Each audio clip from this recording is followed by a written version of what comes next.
बस स्वागत है। गल करांगे खलनायका दी खौफ दे विच ने खलनायक। जी हां, खास पेशकश दे विच वड्डी खबर तो शुरुआत करदे हां।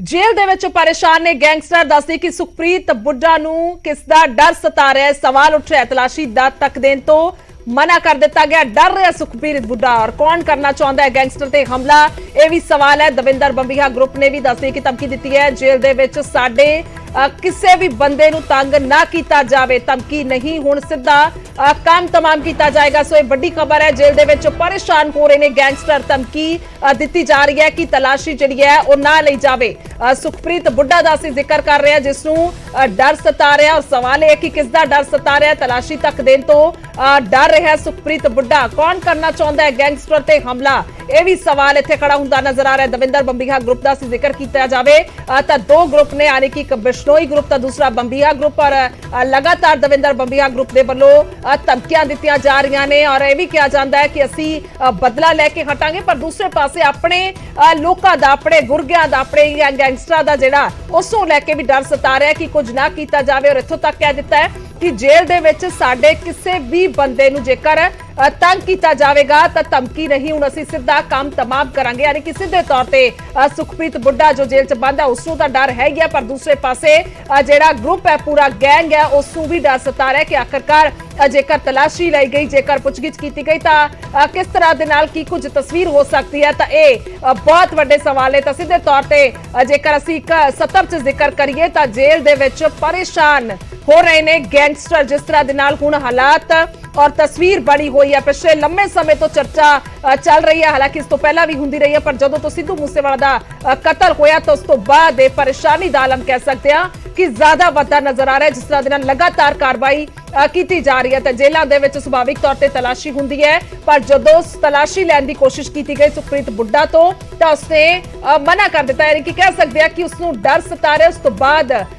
बंबीहा ग्रुप की जिहड़ी धमकी है वह भी सामने आ गई है। पोस्ट पाई गई है। दविंदर बंबीहा गैंग ने फेसबुक पोस्ट पाके उस दे विच लिखिया है कि वेख लवो पुलिस ते सरकार दे काम साडे बंदियां नूं बहुत तंग कर रहे ने। साडे भरा सुखप्रीत बुड्ढा नूं तुसीं सारे जानदे हो कि बठिंडा जेल दे विच बंद है, उसनूं तंग कीता जा रहा है। इना अंजाम बहुत माड़ा होएगा। पंजाब पुलिस दे विच इना जोश है तो फड़ लवे सिद्धू दे कातलां नूं, यह भी उन्होंने कहा। उस तो बाद लिखते हैं कि फड़ो मनकीरत औलख नूं, साडे किसी बंदे नूं ना फड़िया जावे, नहीं तां हुण धमकी नहीं, सीधा काम करांगे, बाकी वेट एंड वॉच। तो यह पोस्ट पाई गई है बंबीहा ग्रुप के वलों और यह धमकी दी गई है। सीधी कहा गया कि किसी भी बंदे नूं ना फड़िया जाए, नहीं तो सीधा काम तमाम होएगा। तो इस तरह की शब्दावली, इस तरह के शब्द लिख के उन्होंने धमकी दी है। तो सीधे तौर पर जेल दे विच बंद जिक्र भी किया है सुखप्रीत बुड्ढा का कि किसी नूं भी तंग परेशान ना किया जाए और बकायदा उसके लिए पोस्ट पाई गई है। तो यह मामला हम कह सकते हैं कि ज्यादा पेचीदा होंदा जा रहा है। खास तौर पर जिस तरह के लगातार AGTF के वलों भी इन्वेस्टिगेशन की जा रही है, जेलों के विच भी सख्ताई हो रही है। लगातार असीं वेख रहे हैं कि फोन मिल रहे हैं, मोबाइल फोनां की बरामदगी होंदी है, नशा फड़िया जाता है। इत्थों तक कि जिहड़े लोकां दी बाहर जिहड़े वक्खो-वक्ख पोस्टां ते ने उन्हां दी इन्वॉल्वमेंट जदों सामने आउंदी है तो उसनूं लैके भी सीधे तौर पर हुण खुलासे हुंदे होए नजर आ रहे हैं। सुखप्रीत बुड्ढा इन्ना खौफजदा है कि वह जेल बैरक दे विच पुलिस नूं तलाशी भी नहीं दे रहा। ते इसे दहशत दे विच गैंगस्टर सुखप्रीत बुड्ढा ने पुलिस नूं भी धमकियां देनियां शुरू कर दित्तियां ने। जिहड़ा हाई सिक्योरिटी जोन दे विच दाखल ने एक गैंगस्टर ने डिप्टी सुपरडेंट जदों चैकिंग के दौरान सीगे उन्होंने धमकी दी है। इहदे बारे में जेल सुपरडेंट ने सानू तला दी है। इमीडिएटली असी उन्होंने रिस्पॉन्स किया है और जिहड़ा गैंगस्टर है उन्होंने के खिलाफ केस रजिस्टर करता असी और उन्होंने असी प्रोडक्शन वारंट ते लेके आ रहे हैं। बाकी असी पूछताछ कर रहे हैं। बठिंडा पुलिस ने दस दी कि सुखप्रीत बुड्ढा नूं प्रोडक्शन वारंट ते लिया और जेल दे विच पुलिस मुलाजमां नूं धमकी दित्ती गई सी। सो जिस तो बाद प्रोडक्शन वारंट ते लिया गया, यानी कि पुछगिछ होएगी। हुण सवाल जवाब कीते जाणगे कि आखिरकार ਧਮਕੀ ਕਿਉਂ ਦਿੱਤੀ ਗਈ ਹੈ ਤੇ ਤਲਾਸ਼ੀ ਕਿਉਂ ਨਹੀਂ ਲੈਣ ਦਿੱਤੀ ਗਈ ਹੈ। ਤਾਂ ਪੁਲਿਸ ਮੁਲਾਜ਼ਮਾਂ ਨੂੰ ਜਾਨੋਂ ਮਾਰਨ ਦੀ ਧਮਕੀ ਦਿੱਤੀ ਗਈ ਸੀ। ਤਲਾਸ਼ੀ ਲੈਣ ਤੋਂ ਪੁਲਿਸ ਮੁਲਾਜ਼ਮਾਂ ਨੂੰ ਰੋਕਿਆ ਗਿਆ ਹੈ। ਤਾਂ ਮਾਮਲਾ ਕਹਿ ਸਕਦੇ ਆ ਕਿ ਹੁਣ ਪੂਰਾ ਤਫਤੀਸ਼ ਅਧੀਨ ਹੈ ਤੇ ਸਵਾਲ ਜਵਾਬ ਕੀਤੇ ਜਾਣਗੇ। ਪੁਲਿਸ ਨੇ ਸਿਮਰਨ ਨੂੰ ਵੀ ਪ੍ਰੋਡਕਸ਼ਨ ਵਾਰੰਟ ਤੇ ਲਿਆ। ਦੋਵਾਂ ਦੇ ਖਿਲਾਫ ਦੱਸਦੀ ਕਿ ਬਠਿੰਡਾ ਕੈਂਟ ਪੁਲਿਸ ਥਾਣੇ ਦੇ ਵਿੱਚ ਮਾਮਲਾ ਦਰਜ ਹੈ। ਤਾਂ ਹੁਣ ਪ੍ਰੋਡਕਸ਼ਨ ਵਾਰੰਟ ਤੇ ਲੈ ਕੇ ਸਵਾਲ ਜਵਾਬ ਕੀਤੇ ਜਾਣਗੇ। ਹਾਲਾਂਕਿ ਦੂਸਰੇ ਪਾਸੇ ਅਸੀਂ ਲਗਾਤਾਰ ਜ਼ਿਕਰ ਕਰ ਰਹੇ ਹਾਂ ਕਿ ਦਵਿੰਦਰ ਬੰਬੀਆ ਗਰੁੱਪ ਦੇ ਵੱਲੋਂ ਵੀ ਧਮਕੀਆਂ ਦਿੱਤੀਆਂ ਜਾ ਰਹੀਆਂ ਨੇ, ਯਾਨੀ ਕਿ ਕਿਸ ਤਰ੍ਹਾਂ ਦੇ ਨਾਲ ਇਹ ਮਾਹੌਲ ਬਣਾਇਆ ਜਾ ਰਿਹਾ ਹੈ, ਤਿਆਰ ਕੀਤਾ ਜਾ ਰਿਹਾ ਹੈ। ਜ਼ਿਕਰ ਇਹ ਖਾਸ ਹੈ ਵੀ ਇੱਥੇ ਕਿ ਪਿਛਲੇ ਦਿਨਾਂ ਦੇ ਵਿੱਚ ਸਬ ਇੰਸਪੈਕਟਰ ਦੀ ਗੱਡੀ ਦੇ ਹੇਠਾਂ ਬੰਬ ਵੀ ਲਗਾਇਆ ਗਿਆ ਸੀ, ਤਾਂ ਉਸ ਦੇ ਵਿੱਚ ਵੀ ਵੱਡੇ ਕਨੈਕਸ਼ਨ ਪਾਕਿਸਤਾਨ ਤੱਕ ਦੇ ਸਾਹਮਣੇ ਆ ਰਹੇ ਨੇ। ਤਾਂ ਹੁਣ ਇਸ ਮਾਮਲੇ ਦੇ ਵਿੱਚ ਸੁਖਪ੍ਰੀਤ ਬੁੱਢਾ ਨੂੰ ਦੱਸ ਦਈਏ ਕਿ ਪ੍ਰੋਡਕਸ਼ਨ ਵਾਰੰਟ ਤੇ ਲਿਆ ਗਿਆ ਹੈ ਔਰ ਜੇਲ੍ਹ ਦੇ ਵਿੱਚ ਪੁਲਿਸ ਮੁਲਾਜ਼ਮਾਂ ਨੂੰ ਧਮਕੀ ਜੋ ਦਿੱਤੀ ਗਈ ਸੀ ਉਸ ਮਾਮਲੇ ਦੇ ਵਿੱਚ ਪੁੱਛਗਿੱਛ ਹੋਣੀ ਹੈ। ਮੁਲਾਜ਼ਮਾਂ ਨੂੰ ਜਾਨੋਂ ਮਾਰਨ ਦੀ ਧਮਕੀ ਦਿੱਤੀ ਗਈ। ਤਲਾਸ਼ੀ ਲੈਣ ਤੋਂ ਪੁਲਿਸ ਮੁਲਾਜ਼ਮਾਂ ਨੂੰ ਰੋਕਿਆ ਗਿਆ, ਜਿਸ ਦੇ ਵਿੱਚ ਹੁਣ ਪੁੱਛਗਿੱਛ ਹੋਏਗੀ। ਤਾਂ ਪੁਲਿਸ ਨੇ ਸਿਮਰਨ ਨੂੰ ਪ੍ਰੋਡਕਸ਼ਨ ਵਾਰੰਟ ਤੇ ਲਿਆ ਹੈ। ਇਸ ਤੋਂ ਇਲਾਵਾ ਸੁਖਪ੍ਰੀਤ ਬੁੱਢਾ ਨੂੰ ਪ੍ਰੋਡਕਸ਼ਨ ਵਾਰੰਟ ਤੇ ਲਿਆ। ਤਾਂ ਦੋਵਾਂ ਦੇ ਖਿਲਾਫ ਬਠਿੰਡਾ ਕੈਂਟ ਪੁਲਿਸ ਥਾਣੇ ਦੇ ਵਿੱਚ ਇਹ ਮਾਮਲਾ ਦਰਜ ਹੈ। Being high security central jail है, इस करके पूरी पंजाब च जिन्ने भी टॉप मोस्ट गैंगस्टर्स ने वो इतने सारे इतने ने, इस करके कोई ना कोई इंसीडेंस इतने रिपोर्ट हो जाता है। जदों भी सानू रिपोर्ट हो जाता है तो immediately local police jail authorities को सपोर्ट करता है। पिछले कुछ समय के पहले भी, कुछ दिन की पहले एक जेल डिप्टी सुपरिटेंडेंट और अधिकारी वालों हाई सिक्योरिटी जोन दे विच एक गैंगस्टर नू तलाशी लेने ਲਈ ਗਏ ਸੀ।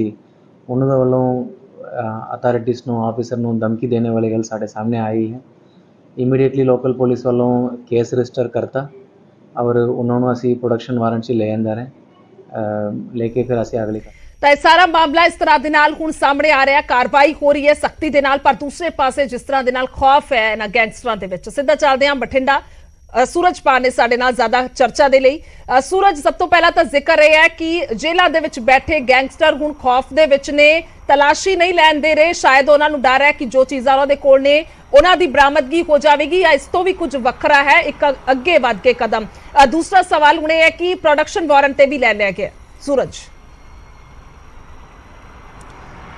देखो गैंगस्टर बेशक सुखप्रीत बुढ़ा होन, बेशक सिमरन होन ते बेशक होर गैंगस्टर होन, किते ना किते जाके जेलों के विच डरे हुए ने। क्योंकि जे पिछले दिनों की गल की जाए तो जेल के विच रूटीन की तरह तलाशी चल रही सी ते तलाशी नूं लैके वड्डा ऑब्जैक्शन खड़ा किया गैंगस्टरां ने कि जे तलाशी साडी लओगे, बैरक दे विच आओगे तो अंजाम भुगतण दे लई तैयार हो जावो। डिप्टी सुपरिटेंडेंट जेल नूं तलाशी दित्ती है, जिस दे चलदे उस दे खिलाफ मामला है जिहड़ा वो कैंट थाणे दे विच दर्ज हो गया। हुण किते ना किते जाके पुलिस पुछगिछ करने की कोशिश कर रही है। प्रोडक्शन वारंट ते इन्हां दोनों गैंगस्टरां नूं पुलिस लैके आई है तो पुलिस ये खंगालन की कोशिश कर रही है, ये देखने की कोशिश कर रही है कि आखिरकार क्यों ये तलाशी नहीं लैन देन जा रहे और क्यों आखिरकार ये गैंगस्टर डरे हुए नहीं। तो करके बठिंडा की पुलिस है उन्होंने तो पुछगिछ करेगी और पुछगिछ के पिछे आखिर पता चलेगा कि वजह की सी, किस गल नूं लेके गैंगस्टर डरे ने या कारण की है, तलाशी लैन तो क्यों आनाकानी कर रहे हैं। फिलहाल ये प्रोडक्शन वारंट के विच पुछगिछ तो बाद सामने होगा कि आखिरकार की वजह सी, किस वजह नूं लैके वो इन्ने तिलमिलाए हुए ने कि पुलिस नूं भी कहते हैं कि पुलिस किते ना किते जाके आपदी जान नूं पहलां देखे, आपदी जान नूं जोखम च ना पावे, दोबारा साडी बैरक दे विच तलाशी ना लवे। पर दूसरे पासे वड्डा चैलेंज पुलिस नूं है और सुरक्षा एजेंसियां ने जिहड़ियां उत्थे तैनात कीतीआं ने, सुरक्षा फोर्सेस ने, केंद्र दी फोर्सेस उत्थे तैनात है। किते ना किते जाके चुनौती उन्हां वास्ते भी कि उन्हां दी कस्टडी दे विच हुंदे होए भी उन्हां नूं धमकीआं दिंदे ने, ते जे कस्टडी तो बाहर हुंदे ने, आम दुनिया च हुंदे ने ते आम लोकां दा की हाल करदे होणगे। किते ना किते दोहरी चुनौती सरकार वास्ते भी है कि गैंगस्टर जेलों के विच ही पुलिस नूं चैलेंज करते हैं, पर जेलों तो बाहर होंदे ने ते किस तरह दी फरौतियां ते किस तरह दी धमकियां आम लोकां नूं दिंदे होणगे। सूरज, इस चीज़ के दो पहलू नज़र आ रहे। एक तो AGTF इन्नी सख्ताई कह सकते हैं कि करती नज़र आ रही है कि दूसरे पासे हुण ये एस्पैक्ट हैगा, पर जेकर जिक्र किया जाए कि अजिहा दौर तो हुण तक नज़र नहीं सी आया कि शरेआम बैरक दे विच जदों पुलिस जाती है तो शरेआम इवें धमकी दी जा रही है। एक पासे डर है पर दूसरे पासे ये बेखौफी भी नज़र आ रही है। किस तरह के नाल असीं सारे मामले नूं वेखीए, ज़्यादा सरगर्मी शायद ताईयों वधी है जदों सिद्धू मूसेवाला दा कतल होया और उस तो बाद वड्डे गैंगस्टर इस दे विच इन्वॉल्व हुए ने। देखो ज़्यादातर इस मामले में बेखौफी आप कह सकते हैं, क्योंकि किसी पुलिस का खौफ या डर नज़र नहीं आ रहा। उन्हों की सुरक्षा के उन्हों की कस्टडी च होंदे होए उन्होंने विगारना, ਉਹਨਾਂ ਨੂੰ ਚੈਲੰਜ ਕਰਨਾ, ਉਹਨਾਂ ਦੀ ਜਗ੍ਹਾ 'ਚ ਰਹਿ ਕੇ, ਉਹਨਾਂ ਦੀ ਜੇਲ੍ਹ ਦੀ ਕਸਟਡੀ 'ਚ ਰਹਿ ਕੇ ਕਿਤੇ ਨਾ ਕਿਤੇ ਚੈਲੰਜ ਕਰਨਾ ਵੱਡੇ ਸਵਾਲ ਤਾਂ ਹੈਗੇ ਨੇ। ਪਰ ਦੂਸਰੇ ਪਾਸੇ ਦੂਸਰੇ ਐਂਗਲ ਤੋਂ ਸੋਚੀਏ ਤੇ ਤਿਲਮਲਾਏ ਜ਼ਰੂਰ ਹੋ ਰਹੇ ਨੇ, ਕਿਉਂਕਿ ਜਿਵੇਂ ਦੇ ਜਿਵੇਂ ਗੈਂਗਸਟਰਾਂ ਦੇ ਐਨਕਾਊਂਟਰ ਹੋ ਰਹੇ ਨੇ, ਗੈਂਗਸਟਰਾਂ ਦੀ ਧੜਾ ਪਕੜ ਹੋ ਰਹੀ ਹੈ, ਪੁਲਿਸ ਉਹਨਾਂ ਦੇ ਖਿਲਾਫ ਕਾਰਵਾਈ ਕਰ ਰਹੀ ਹੈ, ਸਰਕਾਰ ਸਖਤੀ ਦੇ ਵਿੱਚ ਆਈ ਹੈ, ਸਪੈਸ਼ਲ ਫੋਰਸਸ ਹੈ ਜਿਹੜੀਆਂ ਉਹ ਤੈਨਾਤ ਕਰ ਦਿੱਤੀਆਂ ਨੇ ਇਹਨਾਂ ਗੈਂਗਸਟਰਾਂ ਨੂੰ ਨਜਿੱਠਣ ਦੇ ਲਈ। ਤਾਂ ਕਰਕੇ ਦੋ ਐਂਗਲ ਨੇ। ਵੱਡਾ ਐਂਗਲ ਇਹ ਹੈ ਕਿ ਜੇ ਇਹ ਗੈਂਗਸਟਰ ਬਾਹਰ ਹੋਣ ਤਾਂ ਆਮ ਲੋਕਾਂ ਨੂੰ ਕਿਵੇਂ ਥ੍ਰੈਟ ਕਰਦੇ ਹੋਣਗੇ, ਆਮ ਲੋਕਾਂ ਨੂੰ ਕਿਵੇਂ ਧਮਕੀਆਂ ਦਿੰਦੇ ਹੋਣਗੇ, ਜਦੋਂ ਪੁਲਿਸ ਦੇ ਵੱਡੇ ਅਧਿਕਾਰੀਆਂ ਨੂੰ ਜਾਂ ਜੇਲ੍ਹ ਦੇ ਅਧਿਕਾਰੀਆਂ ਨੂੰ ਇਹ ਧਮਕੀਆਂ ਦਿੰਦੇ ਨੇ। ਫਿਲਹਾਲ ਪ੍ਰੋਡਕਸ਼ਨ ਵਾਰੰਟ ਤੇ ਨੇ। ਪ੍ਰੋਡਕਸ਼ਨ ਵਾਰੰਟ ਦੇ ਵਿੱਚ ਆਖਿਰਕਾਰ ਕਿਸ ਤਰ੍ਹਾਂ ਦੀ ਗੱਲਬਾਤ ਸਾਹਮਣੇ ਆਉਂਦੀ ਹੈ ਔਰ ਆਖਿਰਕਾਰ ਕਿਸ ਨਤੀਜੇ ਤੇ ਪੁਲਿਸ ਪਹੁੰਚਦੀ ਹੈ, ਉਸ ਤੋਂ ਬਾਅਦ ਹੀ ਆਖਿਰਕਾਰ ਇਹ ਸਾਫ਼ ਹੋ ਪਾਇਆ ਕਿ ਆਖਿਰ ਵਜ੍ਹਾ ਕੀ ਸੀ ਔਰ ਕਿਸ ਵਜ੍ਹਾ ਨੂੰ ਲੈ ਕੇ ਇਹ ਗੈਂਗਸਟਰ ਹੈ ਜਿਹੜੇ ਤਲਾਸ਼ੀ ਲੈਣ ਤੋਂ ਵੀ ਡਰਦੇ ਨੇ ਜਾਂ ਤਲਾਸ਼ੀ ਲੈਣ ਗਈ ਪੁਲਿਸ ਨੂੰ ਥ੍ਰੈਟ ਕਰਦੇ ਨੇ, ਧਮਕੀਆਂ ਦਿੰਦੇ ਨੇ। ਜੀ ਬਿਲकुल बहुत अहम है जिस तरह के नाल तस्वीर इस वेले है और हुण सवाल जवाब भी किए जाएंगे तां भी काफ़ी अहम, क्योंकि जुबानी तक क्या ही जा रहा है, धमकी दी जा रही है, बल्कि लिखती तौर पर भी बंबिया ग्रुप की पोस्ट सामने आ गई है। शुक्रिया सूरज, तमाम चर्चा के लिए धन्यवाद है। तो बहुत अहम सवाल इत्थे खड़े हो रहे हैं कि आखिरकार हुण बेखौफी कह लीए या फिर खौफ दे विच कह लीए ना गैंगस्टरां नूं, क्योंकि एक तां धमकी दे रहे हैं तो दूजा चिंता दे विच ने कि जदों उन्हां दी तलाशी हुंदी है मना कर दिता जाता है और दूसरे पासे धमकी भी सामने आ जाती है।